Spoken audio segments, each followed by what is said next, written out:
And welcome to Untethered with Jen Liss, the podcast that's here to help you break free, be you, and unleash your inner brilliance. I'm your host, Jen, and in this episode, we're going to talk about the magic of consistency and how to meet each day with playfulness. Let's dive in.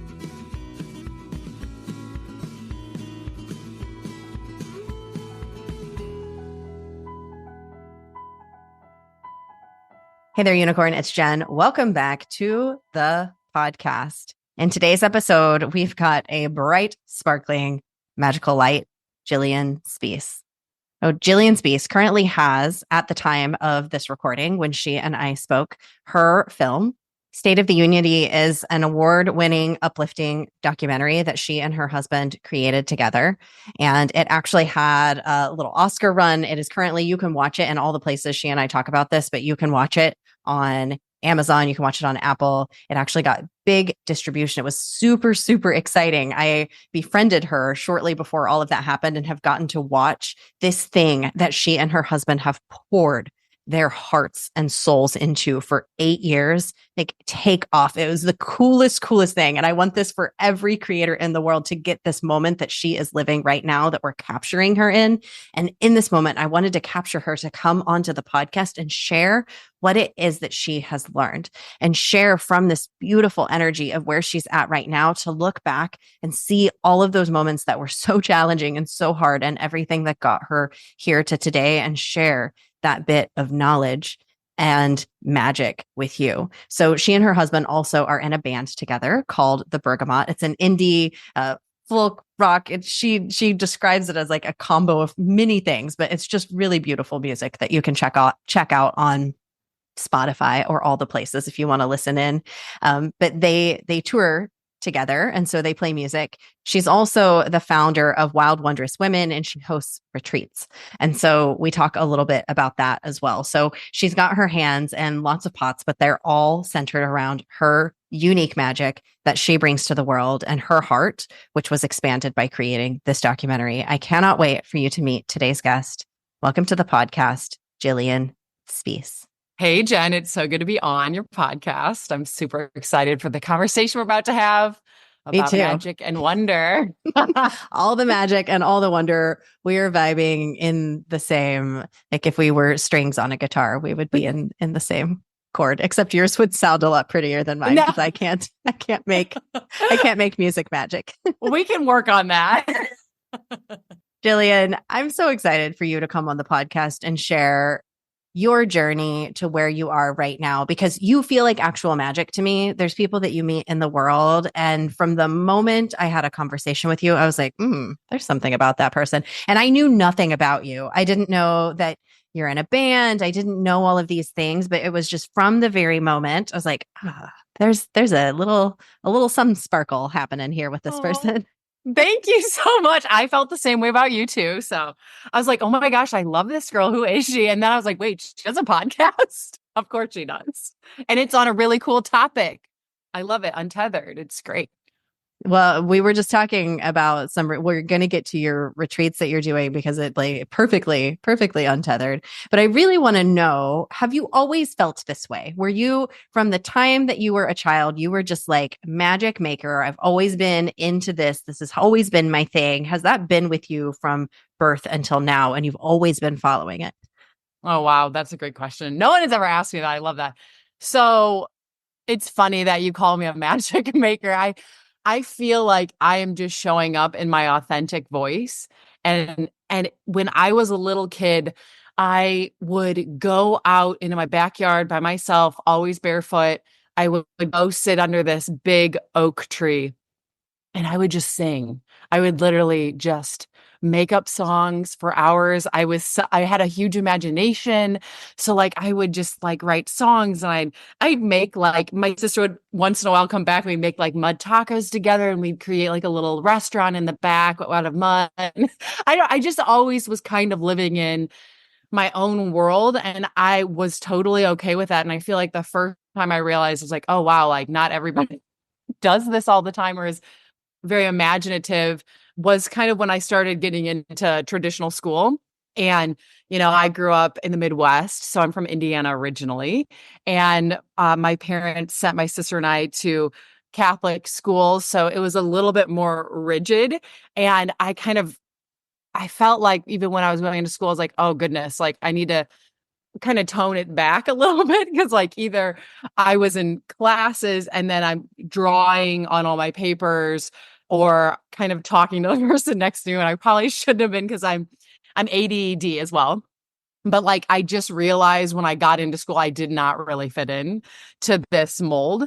And so I think I was kind of dancing in between going to school and trying to figure out where I fit in, and then going back home into the safe world that I had kind of created in my bedroom where it was very creative, and I was drawing and I was singing and I was writing. And every day I looked forward to going home because I would turn on my little cassette tape, and the first thing I ever bought was the Beatles anthology, 4 cassette anthology. And I'd get home and I would turn that on. And I would just sing and learn and memorize these songs. And that was my safe, happy space, you know? But I think somewhere along the way, it was more painful for me to just kind of fit in than to be who I am authentically. And that there was a bud that needed to bloom. And in the rare chance where I had teachers kind of encouraging me to step out, like there were teachers who saw me in class. Like I had a really cool music teacher, and he was like, Jillian, I really want you to sing a solo in this it was like the huge school, whenever assembly. And I was like, no, you have the wrong person. I just like looked at him. I was like, no, I'm not doing that. I was terrified. I loved doing it, but to step out in front of everyone was terrifying. And he kept asking, and I kept being like, no. And then finally I went home. Maybe after a few weeks of him asking and me saying no, he was like, are you sure? He's like, I really think you'd be great at this. I don't really want to give this solo away to someone else. I was like, dang it. So I was probably like 10. I went home. I told my parents, I was like, so my teacher keeps asking me to do this solo, and I keep saying no. And they're like, what? You have to do it. And I'm like, oh my gosh, this is so scary. And they're like, we know it's scary, but you have a beautiful voice. And I didn't really think I had that great of a voice. I just love singing. They're like, no, how about we help you? How about we work with you? And I was like, okay. So I did it. And my first ever solo was the Beatles Yesterday, which is a song I knew because I sang it every day when I came home. But that was like the first time I really felt untethered, like I was going away from what was comfortable. I was moving into a space where it felt wild, and it was very nerve-wracking. But that was when I really felt like in my life, that bud just started to slowly come open, was that first ever assembly solo of the Beatles Yesterday. That's so fascinating. I love that you got to sing this song that you loved so much and you'd been singing at home and really in that vibe for yourself. But you said, I didn't really think I was that good at it, but I loved doing it. Mm-hmm. And it's been so interesting as I reflect and as I hear from other people and other stories, and I reflect on my own story. It's so often that the things that we're really good at, other people are clearly seeing in us, and we're not always clearly seeing it in ourselves. I'm like, what is that?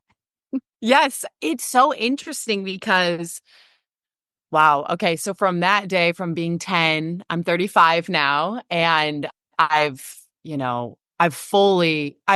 just about fully embraced all the aspects of who I am. I feel like it's a continual learning process, right? Like there's always deeper, I can always dive deeper. So like I really consider myself a deep diver in life. So when you start going on a path where you're becoming untethered from what everybody's telling you should be doing, or, you need to be living this way, you need to look this way, you need to hang out with these people, you need to drive this car, live in this house, make this amount of money, and you're locked into a grid. When you step outside of that and say, you know what, the thing that makes me not only so happy, the things that make me shine, when I do those things, they actually encourage other people to shine. When you step away and you start living in that light, your life changes and you can never go back. I know that sounds maybe scary to some people who are thinking of maybe, stepping away from something they've been doing to live out their passion. And it is scary, but when you jump outside of the lines and you start living life on brand, that's where the magic is at. That's where when you say, oh, Jillian, you seem like someone who's had magic, since you were little. The magic is inside of all of us. It's when you start living in alignment. It's when you start showing up, not only for who the divine created you to be, but the person that you evolving into. That's where the magic lies. It's kind of in this uncomfortable, oh my gosh, am I actually gonna do this? Am I gonna go on this massive stage in front of 15,000 people and I'm going to sing an original song? Like, not only does that terrify me, but when I'm doing it, I feel more at home than any other place on the planet. So it's like it's this constant dance in between your fears telling you, no, don't do this, don't go there, don't show up. And then who you're meant to be and this love that you want to share with the world. And then they're constantly dancing with each other and pushing, you're pushing your authentic voice over the edge, over the fears. And that's where the magic happens. Truly. And you've gotten to live that. So take us back to, after that 10-year-old, how did you get to where you are today? And what has, and we don't have to go through like step by step everything, but what were some of the powerful moments that you can remember that transformed into, you traveling all over the world and having a documentary and all of the things that you have now? Oh my gosh, I love it. So, okay, so obviously that was like the first moment, my 10-year-old self singing that solo. And I remember the feeling I had after I did that. That feeling carried on for weeks. Like, oh my gosh, that was so much fun. When I pulled it off, I was like, that was a blast. Wonder if I could do that again. And I often say that it starts with these little tiny micro steps. So the first step you heard me talk about is I knew I loved to sing and I bought the little anthology set from the Beatles. That was a very small, it was like, I'd go home and I'd sing with those. That's kind of like manifesting 101, right? I love the Beatles. I started listening to the songs. I go to school. The teacher hears me singing with the choir, identifies my voice, and is like, oh, hey, it's funny. I'm programming the Beatles. Maybe I had talked about it before. And he's like, I really want you to do the solo. And I'm like, no, I'm terrified. Then he kept asking. He was persistent. Then I said, I showed up. I said, okay, finally, I did it. And I loved it. And so it's the steps of how I got here. It's all of that over and over. So they're tiny little micro steps of putting yourself out there saying, man, it'd be really cool. It'd be really cool to tour the world. It'd be really cool to do a sold out show in Paris. It'd be really cool one day to make a documentary. It's like the first time I ever thought of making a documentary, I was in college. I watched a documentary on HBO called Crazy Sexy Cancer with Chris Carr. I remember noting in my head, oh my gosh, this is really cool. That'd be so interesting one day to make a documentary. And then, all these years later, not only did we make a documentary, we got a distribution deal, we became eligible on the Oscars list. Like that's crazy. Like what? How is this possible? But it starts with a teeny tiny little seed. A mustard tree, which is one of the biggest trees and one of the strongest trees, starts with literally the smallest seed that's almost the size of like 4 pieces of sand. That's how dreams come true. It starts with a seed and you have to keep taking steps. So I would say the next part of my career or my life that was unfolding this dream. So I made it through grade school. I was singing more. I loved it. I started singing a lot more in church and just putting myself out there. It was terrifying. Like it's not easy stuff. It wasn't like, oh, wow, I just showed up and I just started singing and everything was great. No, every time I showed up, I would literally shake with like a piece of paper with the lyrics on it and sing it when I was little. That's how I started. And I would show up and I showed up 10 times. I showed up 50 times. I showed up 100 times. I got to high school. In high school, it was way bigger than, I think we had almost like, it was like 850, almost 1,000 students in the student body, which for us in Indiana, that was, That's a big school. Like that's kind of it, I mean, that's a very big audience. Like it's pretty solid, right? And I remember, so it's another Catholic high school, and I remember being a freshman and going into the first assembly for like it's always Catholic mass, right? They need music for Catholic mass. And I remember being like, oh my gosh, like there are a lot of people in here, and they had singers and whatever. And I thought, man, like I would love to sing in front of it. I would love to sing, like not only worship the divine, but like I would just love to show up and like share the gifts that I have. And I was like, this is scary. This is really scary. Like high school, 14 years old, like, okay, here we go. Like it's a different level with your, you know, like grade school felt like, okay, this is scary, but like whatever, like we're kind of young, like who's gonna remember? High school is like, oh yeah, like you mess up in high school, like they can nickname you something and you will never live that down until you graduate, right? So like I went to a couple masses and I remember thinking, all right, Jillian, like just one of these days, you got to go talk to he was like the music director. After one of the masses, after this, I don't know how many times I kept thinking about this. Maybe it was like 10 times in, I literally had a piece of paper with Amy Grant's song El Shaddai, which is so funny because it's like it's mostly in Hebrew with like, it's like El Shaddai, El Shaddai. And it's like this kind of Hebrew. It's like it was like the weirdest song I could have brought in like a Catholic world. But anyway, the meaning is all Oh, good. religious. Like, yeah, it's great. I was like, can we? So I literally went up to the director and I was like, oh my gosh, I can't believe I'm doing this. I felt sick. Like I felt like, oh my gosh, I'm going to ask to say, hey, I went up to him so nervous. And I was like, hey, my name is Jillian and I sing, I have this song that I like to sing sometimes. It was like so awkward. And he was like, yes. And I was like, I was like, maybe one day, like I could maybe join the choir or something. I wasn't thinking like solo. I was thinking even just joining the choir. And he said, okay, well, do you have the song on you? Do you know what it is? And I said, yeah, I had this little piece of paper with the notes. And he said, well, why don't you just sing it right now? I'll just play it. And I was like, whoa. I was like, right now. And he's like, yeah, just, sing it. And this will be like your audition. And I'm like, oh my God. Okay. I was like, are you, like right now, I mean, I can come back. I was like, I can come back. You're like, I could delay this gratification. I can come back tomorrow. And he's like, no, he's like, and I said, okay. So he starts playing it. I'm like, oh my God. And I honestly think if I remember this correctly, he started it and I didn't even jump in. I should have jumped in right when he hit those opening notes. And I was so nervous. I couldn't even. And he's like, okay, let's try it again. He's like, and he looked at me and he's like, and now. And so then I started singing. And then once I started singing, even though I was nervous, all get out, I just kept singing. And then once I got to the middle, then I started becoming more confident and all this stuff. But the higher notes, I still was like freaking out on. And I sang it and he looked at me and he was like, how about you sing this next week as a solo in front of everyone at Mass? And I was like, oh, I was like, that escalated quickly. I was like, yeah, that really escalated.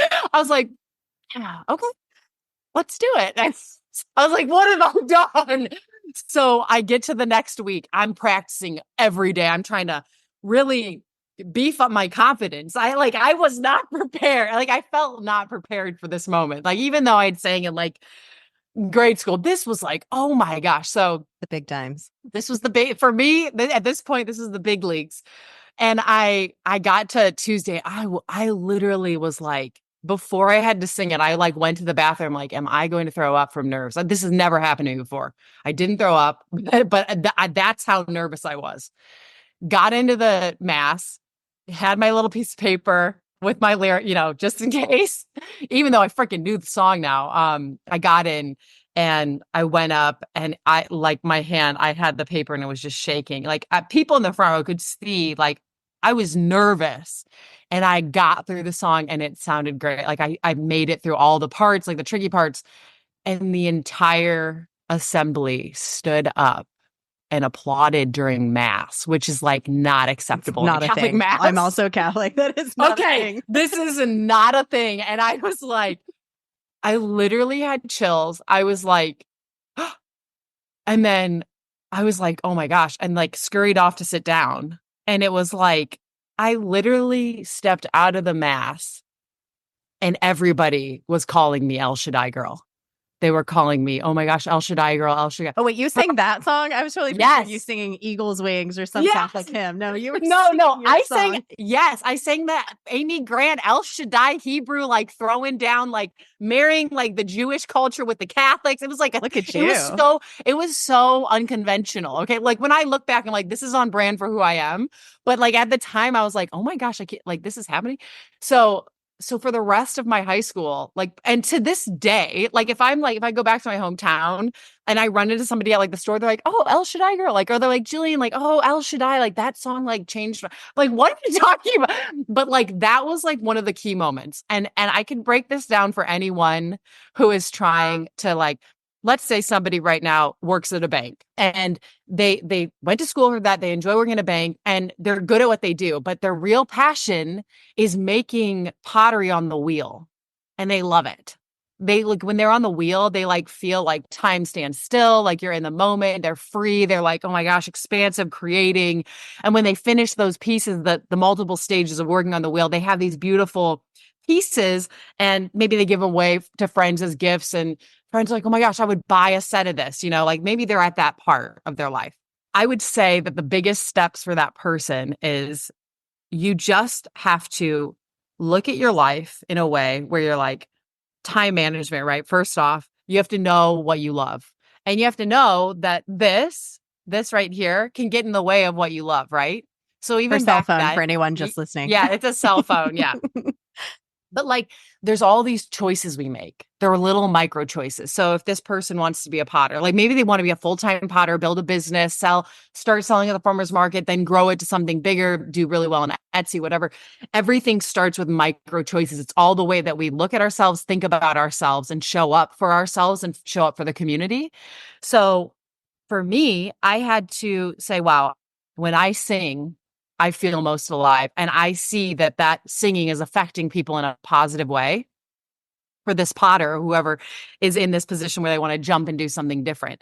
It's little micro steps. It's not happening all at once. It took me years from grade school to the high school moment to get to that point. And then for years to get from the high school moment to where I'm at today. But I show up consistently. So it's about consistency. The only thing that can really bust you through into a new realm of living your most authentic life is consistency. And when we're on our phones or when we're distracted, it's very difficult to be consistent. So I would say the number one first step is one, you have to find out what lights you up. And that could take a little while. Some people don't know, and that's totally cool. That's totally okay. That's the fun part.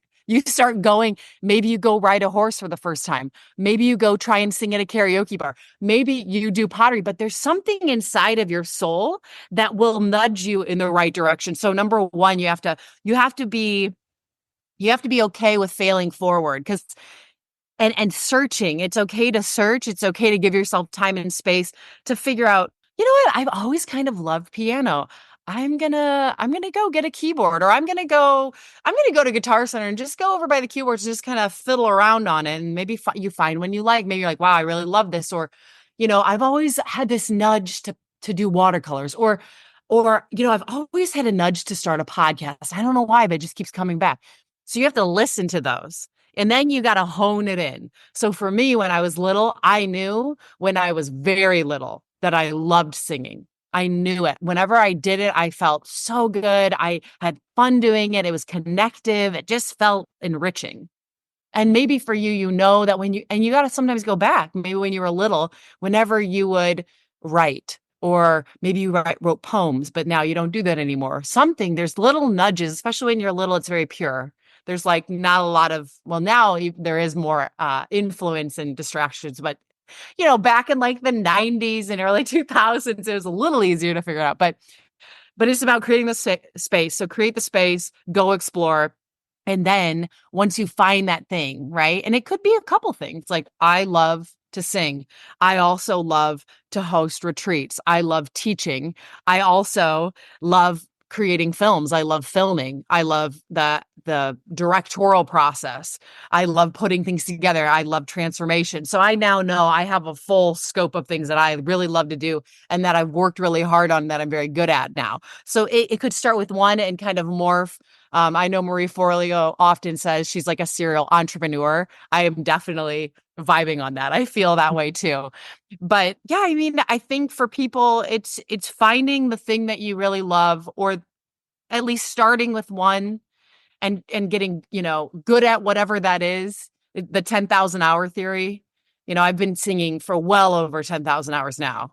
But when I hit that original 10,000 hour threshold, it felt really good. And I knew kind of when that happened. And you feel it, something changes. Like when I was on stage, like instead of like being really nervous or stuff, I'm like, all right, let's go. Like there's a confidence that comes with hitting that 10,000 hour level. And people will know that. So like if we're talking about this potter, when this potter hits the wheel for 10,000 hours, there will be things, there will be levels that are unlocked in the consistency of showing up on that wheel.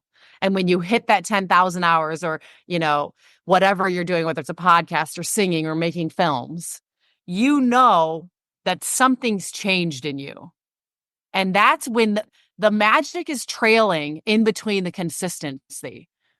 So that magic we're talking about, it is when you show up consistently. It is when you work hard. This stuff is not easy. It's not like, oh, we're just like, everything's so easy in my life and everything's great. No, it's freaking hard, but I'm tough. And I have confidence in my abilities because I show up in a way that is fierce. Not only do I show up for myself, but I'm continually showing up for other people. And the magic is threaded in between that consistency. And that's what it really excites me. We can tell that you're excited about it, and that I think it's important to hear that in somebody's voice, because you're saying this from a place of having done the 10,000 hours. And I think it can feel really cumbersome when we're at the very beginning stages to be faced with that and to be getting there like, well, I'm in the exploration stage. But something that you said about the exploration stage is that gets to be fun. And I think we forget that. And we'll go into the exploration stage and we'll be like, well, I got to figure it out. I got to go potter it and see how that feels. And now I got to go try this and I have to see how that feels. And it's like, we start to put tethers just on our fun. And then it stops us from even finding the thing that we want to invest our 10,000 hours into. Yes. Oh, totally. And I think a lot of what I do and the longevity of what I have done and what I continue to do is that I meet each day and moment with playfulness. So I often say, like, as a musician, as a creative, I don't go when I'm singing, or let's say I'm practicing or I'm playing the guitar, I'm playing the guitar. I'm not like, oh, I have to do this or whatever. It's playful. Life should have play involved in it at any age. Like when we're kids, we play. We play hard. We go on the monkey bars and we're screaming and we're laughing and we're chasing our friends and we play. We invent games. We have fun together. We have lost as adults this level of play. And I honestly think, and there's many reasons for that, for this, what I'm about to say, but because we've lost the sense of wonder, because we've lost the sense of play, because everything's so much pressure, we are seeing astronomical levels of depression and unhappiness and unfulfillment across our country that we've never seen before. There's so much pressure to confine yourself to looking a certain way, to sounding a certain way. We're on social media, we're on TikTok, we're on Instagram, and comparison is the thief of joy. So like when you're playing, when you're literally in a flow state of play, you're not comparing. And we need to give ourselves the permission to play. And that's this energy we're talking about with this first step of finding yourself. And what you just said, it's like when we give ourselves permission to play, we have to look at it like playing. Not like more pressure, not, oh, I got to add that. Oh, I got to go to that, one class to see if that's my thing. Like, no, it should be fun. Like follow the things that are fun. And when you're having fun, it's infectious. And not only by you just showing up, you inspire other people to have fun and to enjoy it. And in this, you find different levels of happiness that continue to to unfold in your life. And it's really beautiful how that works. Follow the fun. Yes, totally. Yes.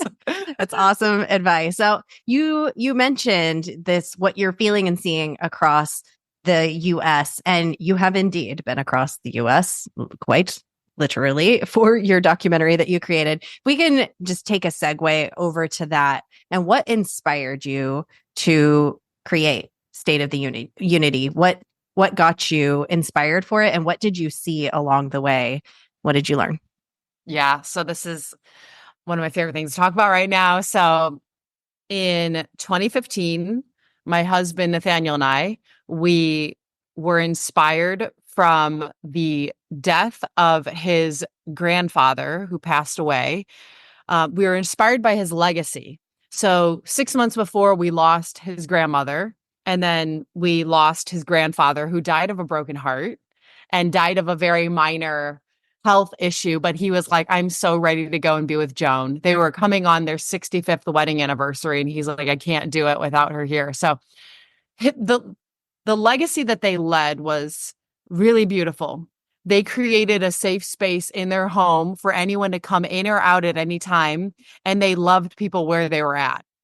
This generation that is now almost completely lost, this beautiful, our grandparents' generation, they they were warriors. They fought for not only for our country, but they also fought for people. Like, they saw things differently. They loved people differently. Like, his grandfather was a Republican, his grandmother was a Democrat, and they just embraced people wherever they're at. They loved each other. They loved all of us. We loved them. And they created this space of unity at their kitchen table. And it was beautiful. And so when he passed away, we were sitting in at that point, just our Volvo station wagon. And it was like a 2002. So it had like it had 264,000 miles on it.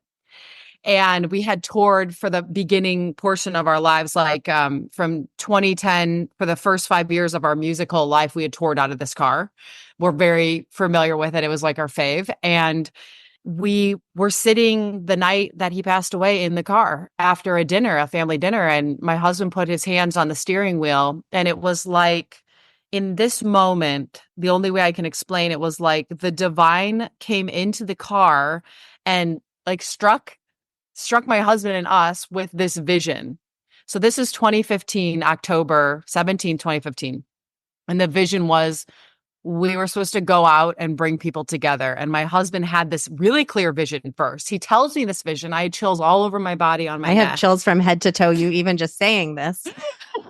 I had chills everywhere. And I looked at him and I was like, yeah. And he's like, I don't know what this is going to mean for our lives. I don't know what this is going to look like. I don't even know the timeline for this. And I said, well, what are we doing? And he's like, the vision is we need to go out into America and we need to bring people together. We didn't even know the word was unity at that time. And so we're brainstorming. I have chills right now telling this again, but we're brainstorming. Well, what could that look like? And we're like, well, we could play music. Music brings people together. We could invite people to. This was just like a funny. This actually. Okay, so on this 50-state tour that we ended up doing, we invited people to sign their message of unity on the outside and inside of this station wagon that the idea came from. And this particular thing, this idea of signing the car, actually came out of a joke that was said 3 months before this. So we were on tour in America, and somebody said, oh, can you sign my vinyl that I just bought from you? And my husband looked at them and said, yeah, I'll sign your vinyl if you like sign our car, as like a total joke, like something that was like, what? Like, we were like, why did you say that? That's so silly. And literally like 3 months, that was the seed for like, when we're in the car brainstorming in this moment, we're like, wait, like, what if we had people sign their message of peace and unity on our station wagon? And we're like, yeah, because like earlier that week, we were driving the station wagon from Brooklyn, New York, where we were living at the time, back home to South Bend, Indiana. And a guy called us on the phone because he had heard that maybe we were thinking of selling the Volvo, because it had 264,000 miles is unbelievable. And it was, breaking here and there. So we were like, oh, should we sell this and get something new maybe? I don't know. And he was like, yeah, I'll give you like $400 for this car and I'm going to part it. I'm just going to sell the parts that are good. And this is how this idea came. So we're in the car, the lightning struck, and we're like, wait, we could like play music and bring people together and then invite people to sign their message of unity on our car. And then it was like, yeah, let's do it. We're like, when? And my husband, he looked at me and he was like, I think we need to like go now. Like we need to like actually we'll have like a month and then we need to go as soon as possible. Like once 2016 hits, we need to go. And it was like, okay. So that is how the beginning, that the why was we felt like America in 2015 was coming apart. We felt like it was the beginning seeds of polarization. And we could see that happening because we were hearing it on the road in early 2015. We started Because you were hearing, traveling and playing around. yes, all over America. And we were like, huh, something's off. I don't know what it is, but people they seem like upset. They seem a bit unwell, like mentally, like starting to be very angry, or like we were hearing things, you know, when you're traveling, you hear things that aren't being broadcast on the news that no one's really talking about. We're talking to people on the ground, people working, and we thought, interesting. And then like we didn't even know, we had no clue. When we got in the car and started the tour in Brooklyn, New York on January 2nd, 2016, we were like, we had no clue what we were headed into with the political year. Yeah. We just thought, okay, well, yeah, like, let's see what happens. And it ended up being one of the craziest political years on record in our country. And we were filming every day, like terabytes of footage. And it took us 8 years to make the film because we had to go through so much footage and we had to fail forward. So we had 7 versions of the film. We landed on the 7th version of the film. It took us 8 years to make. We had 6 failed versions and they weren't, we call them failed because we dished, you know, we would gut them. We get to a point where we're like, okay, this is kind of a film, or these parts are good, but no, it's not right. And we kept doing that until we got it right. And we ended up getting it right, which is amazing. And we didn't even know we got it right until we ended up 2022. So obviously the pandemic happened. We worked our butts off on this film, like pretty much every day through 2020, 2021, 2022. We brought on 2 different teams. One team was in Cleveland, who we are eternally grateful, Garage Creative. They helped get all of those beautiful shots where we're sitting down doing the interviews. They also helped do some shots, some B-roll shots and things with the professors, which was really helpful. And then we took the project from there and we brought it to LA. So it's like really this true unity that happened across the country, right? We were working with different people across the political board who vote differently. We worked with different people who, you know, just really see the world differently. And we kept it together for this many years with different teams. And we were learning how to become filmmakers. So we were learning by literally watching great documentaries and making notes. How did they tell that story? So we were teaching ourselves how to do this. We didn't go to like college to do this. So, and that's why it took so long, plus funding. Like we self-funded it and then also got some big patrons in right at the end, thank God, or it wouldn't be out today without them. So I'm eternally grateful for our patrons who helped and for the support of the early supporters in 2015 who helped us raise money to buy gear on Kickstarter.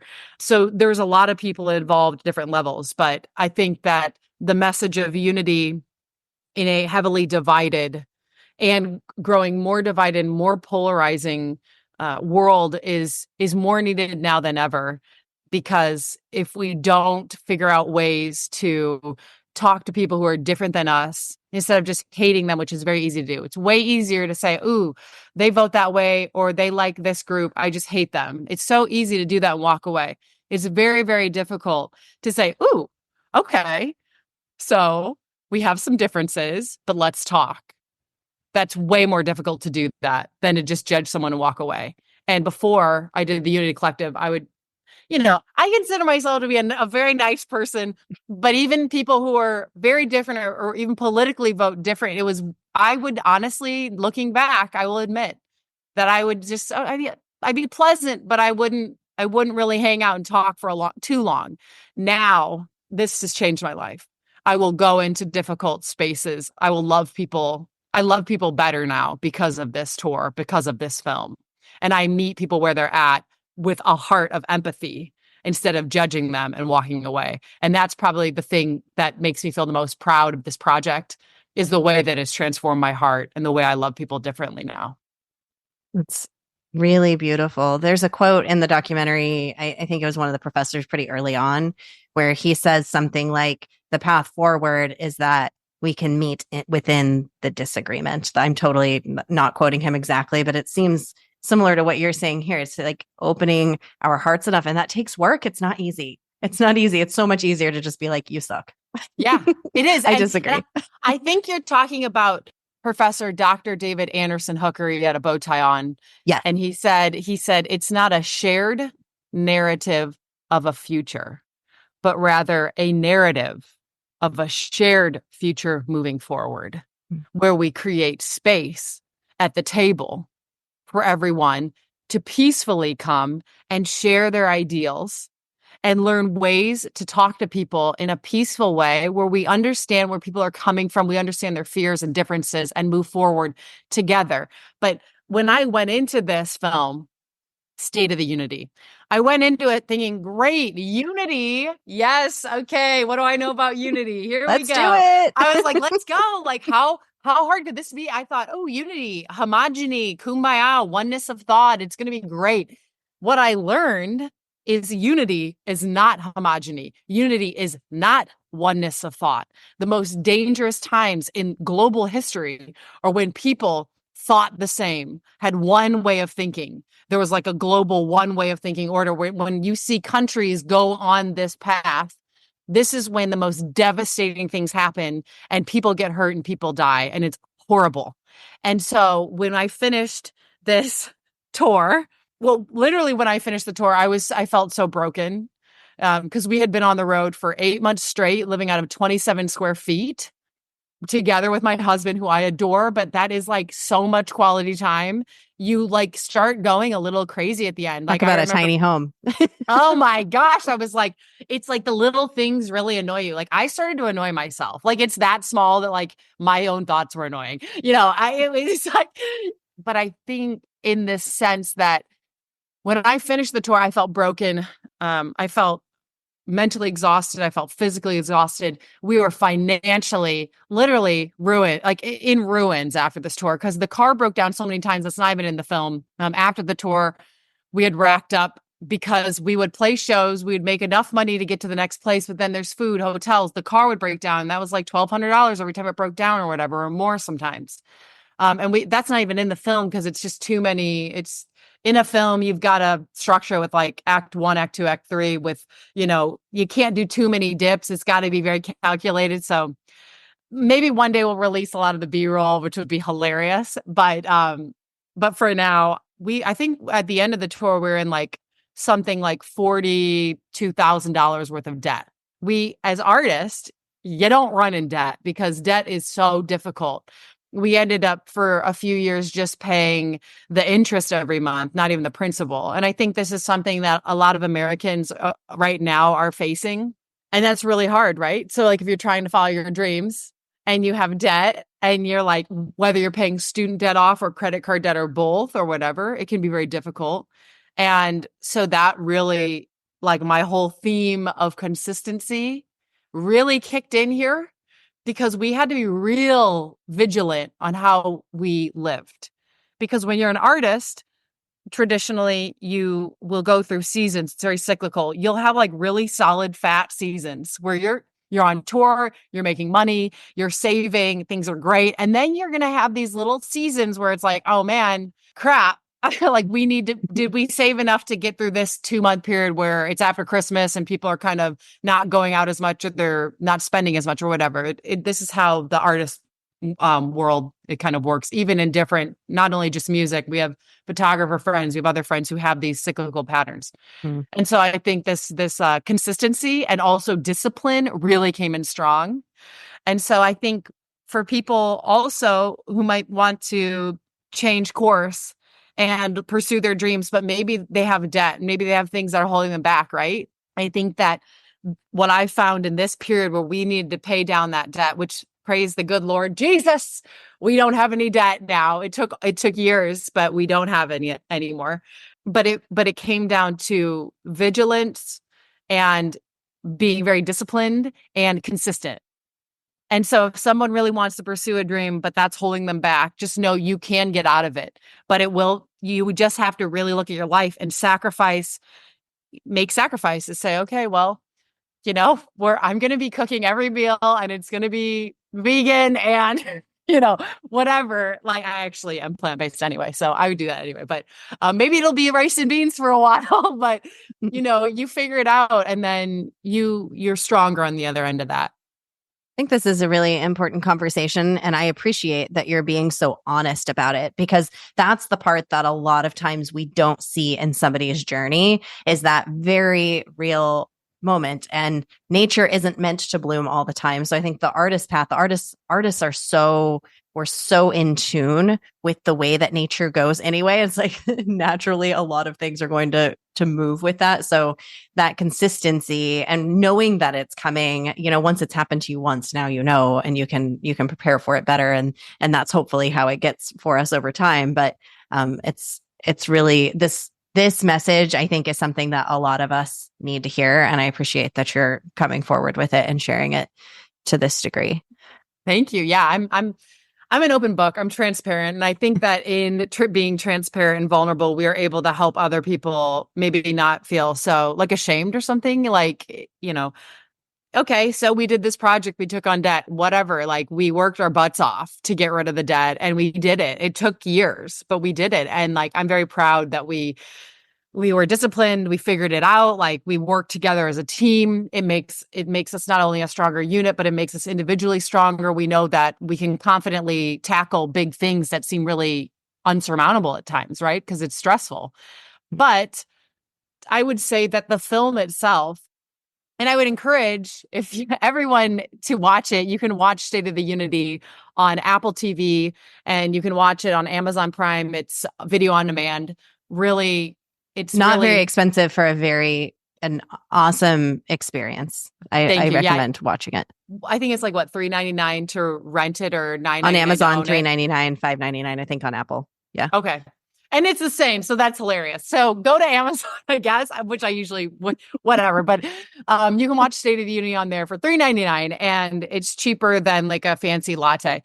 But the reason why I'm encouraging people to watch it is because if you want to see something that's real, if you want to see something that's authentic and transparent, then this is the film for you. And it's very uplifting, even with a backdrop that's looming uncertainty, right? The funny thing about the film is we shot the film in 2016. Well, we started filming in 2015 in October, shot it in 2016, a couple pinches in 2017. Just there's little glimmery things in there from 2017, just the beginning of it that kind of gave some B-roll. But we are in not only the same situation in our country that we were then. So it's like educational in the sense of like, how the heck do we move forward? It's presenting some questions and through lines of how do we move forward together. But it's really starting a conversation around unity. It's starting a conversation around thinking about, well, yeah, this is interesting. I guess like, what if we did do something different? Or what if we did approach people that we'd never talked to and we actually learned tools to peacefully talk to them? It's just kind of proposing this concept of unity in a new light, that it's not homogeny, but it's uplifting. And it's really a journey of deep and undeniable and unshakable faith. We don't talk about any of this like in the film, but I hope that when somebody watches the film and you see the journey and you see the struggles and you see us continue to show up in the face of adversity, in the face of disappointments and overall challenges, right? When we keep showing up, that is the faith that we not only have in humanity. So like in our lowest moments, when you see the film, you will see people lift us up. And when we want to give up, wild things happen that literally in a way feel like miraculous moments that were captured on film that could never happen again. Like certain things that we got on film were like, wait, did this just happen? Like we turned down a street and we literally turned into something very, very cool that happened that changes the trajectory of what's to come. Or some person intercepts a low moment in the car by knocking on the window and saying, hey, like, so what's the deal with your car? And that moment actually changed the course of that, not only that day, but the film. Like it helped us. We wanted to give up. We wanted to quit. So you see these moments of like, not only faith in something much greater than ourselves, the divine, but then you see this faith that we have in other people, and then the faith that we have in ourselves individually to keep going, and in our love for each other to keep going. Because our love was tested as well on this journey. Like, holy smokes, are we going to make it through this? This is really hard, like sleeping in your car and doing these things. So it's just a very authentic film. We made it and fought hard to keep the authenticity in this film. Mm. And fought hard to get it to where it is, where any of us can watch it right now. So yes, I hope everybody goes and checks it out. And you've surely come out as different people on the other side, and you're helping through this film to change people's lives as well. I think it's really, really cool. So Jillian, I have one last question that I ask every single person who comes on the podcast. Where do you see the magic in the world? Oh my gosh. I see the magic in you. I see the magic in every person that I meet. Inside of us, because we have this soul that is the spark of light from the divine. It's in us already. It's around us. But it's, for me, I see that it's just about opening up to that expanse and embracing it. So the magic is all around. It's all around every day. It's when I'm walking and I see two people laughing on the street walking together. It's when I'm in Heathrow Airport and I see two people run and hug each other. Magic is happening all the time. When we open our eyes, we'll see it everywhere. And it's these miracle moments that really make us feel like, oh my gosh, connected to humanity. And it's so beautiful. And I encourage every single one of you to just embrace your authenticity and to go after your dreams, because the world needs more people whose hearts are on fire. Completely agree. And you're doing this. You have a retreat that you host once a year. You want to share that and other where people can see you, even with the Bergamot? How can people connect with you? Yes, thank you so much. And so I host a women's retreat that is 100% unplugged. So it's a digital detox in Glen Arbor, Michigan, on Lake Michigan, crystal clear waters. And it's plant-based. It's fun. There's yoga. It's called Wild Wondrous Women. And it is really about what we've been talking about today, Jen. It's about untethering. It's about going after your dreams, becoming your authentic self.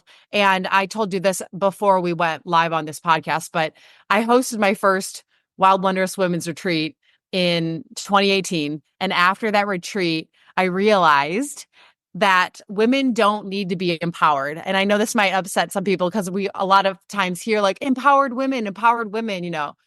I actually did the first retreat and I realized, no, women don't need to be empowered. That means when you say that, it's almost suggesting that there's a lack inside of someone. Like, oh, I need to empower this person. No, women are fully powerful as we are in this moment. Women need to be encouraged, because women are so powerful and we have dimmed our lights to fit the mold.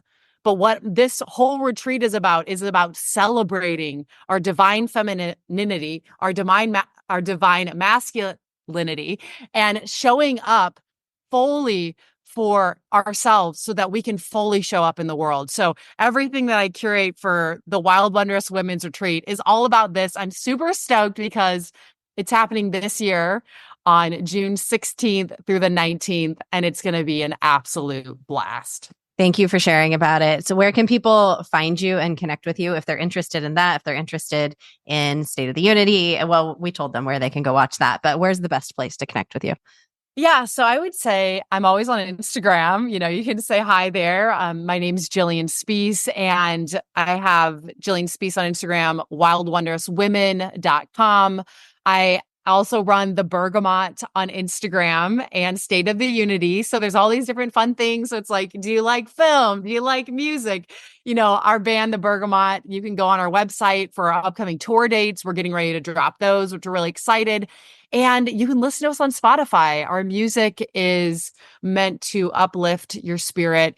It is kind of this juicy combination of folk with pop and rock elements. People often kind of say that we're alternative, and it's just a joy to be able to share the songs that we write together with the world and also create these really safe spaces for people to come together and celebrate being alive. A little bit of Amy Grant influence in there, maybe, A little El Shaddai. Oh my gosh. That is amazing.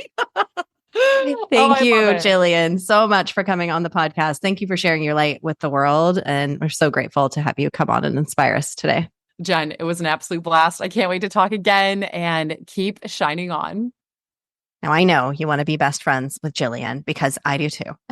She's so wonderful. She's such a sparkling ball of magic, just like you. And I hope that her story and her talk about consistency really inspires you. And this idea of playfulness, like it gets to be playful. Even in the drudgery, that's actually the time that we can turn in and find our new level of playfulness, even in those times where consistency is hard, even when in those times when we want to give up, opening ourselves up and looking for an opportunity to have some little spark of fun is completely transformative.